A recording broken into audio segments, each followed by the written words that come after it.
Sadhguru, we as students stay away from our homes, from the familial, emotional comforts. In terms of our careers, we move out seeking greener pastures.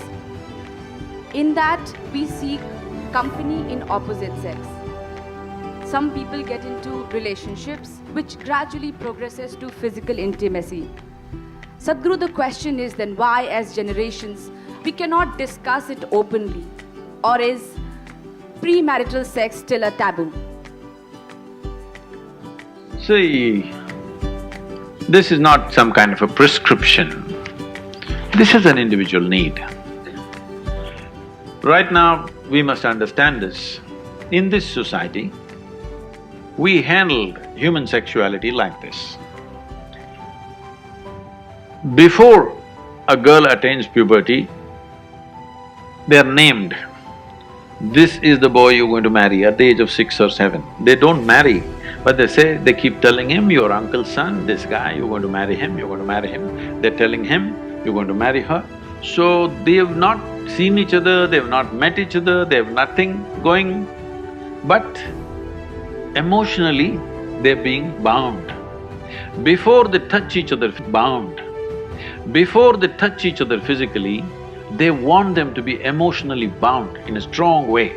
So this is the technique of the culture, how they dealt with it. So when you become or attain to your puberty, when your body blossoms into certain possibilities, now your emotions are already with somebody. So you handle your body, you don't go wild because your emotions are already attached to somebody. So by the time they're 15, 16, the girl gets married. By the time they're 17, 18, the boy gets married. They get into agriculture, business or whatever, their activity.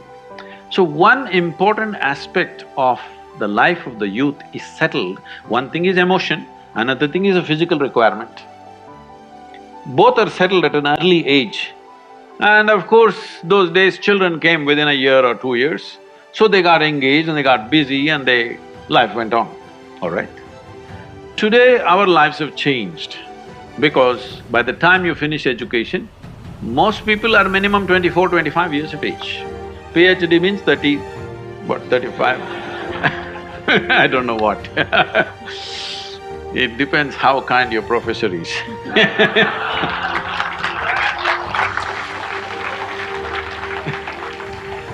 So, let us say average education time is 25 years of age. By the time they get employment and settle down somewhere to reasonable financial security, 30 years of time, all right? The peak of human hormonal function is between 15 to 30. You're not teaching people some ascetic way to live. You're not giving them some sadhana that they're transforming their energy into some other possibility and attaining to something else. There is no such thing. And there's close proximity with opposite sex. If you don't want to address it, then you will create an unhealthy society, very unhealthy society, which unfortunately is finding expression in violent ways in our society because we've not addressed the fundamental needs of a human being. First thing is nourishment. If nourishment is taken care of, you must understand, nourishment is survival.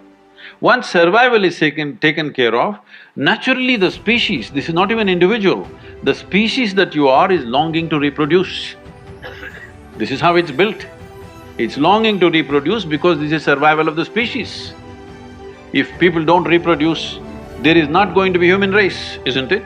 So, your body and your mind plays many tricks, and how when you look at somebody, you suddenly think they're the most beautiful, suddenly you think they're the most fantastic, you will discover later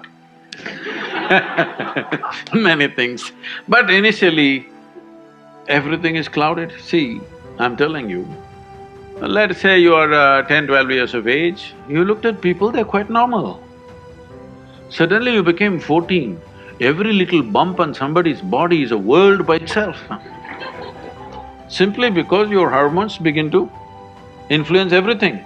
In a way, your intelligence is hijacked by your hormones. Now, this is not to be judged as bad or good, This is a natural process.